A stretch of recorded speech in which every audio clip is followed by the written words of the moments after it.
कधीच कुणाला नावे ठेवून येत नाही, तर ती वेळ आपल्यावर कधी येईल ना हे सांगता येत नाही. हो खरंच सांगते काय झालं ते, पण त्याआधी हाय हॅलो नमस्कार, कसे आहात सगळे? मस्त ना? आजच्याच व्हिडिओमध्ये मी जरा उपहासानेच म्हणलं होतं की पावसामध्ये ना अनेक नवकवींचा जन्म होतो म्हणून.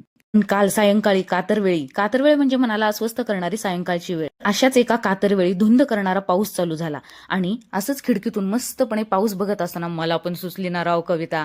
ऐकवते, सांगा कशी वाटते ते. चल येतो म्हणून तू गेलास, मी वाट पाहत राहिले.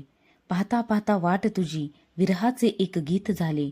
तू आणि मी लावलेले ते रोपटे केवढे झाड झाले, पण तुला कुठे याचे भान राहिले. त्यालाच सांगायची मी तुझ्या माझ्या साऱ्याच गोष्टी. माझे कुढणे आणि त्याचे वाढणे सोबतच वाढत गेले, पण तुला कुठे याचे भान राहिले. तुला कॉफीच जास्त आवडायची, मला मात्र लागायचा वाफाळता चहा.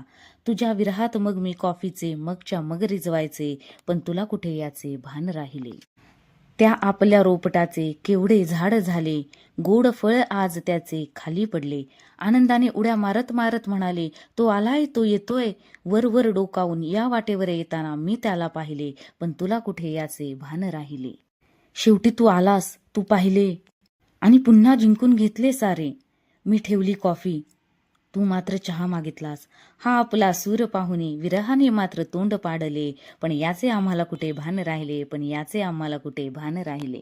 शेवटी एकच, कसं जगायचं कणत कणत की गाणं म्हणत, तुम्हीच ठरवा.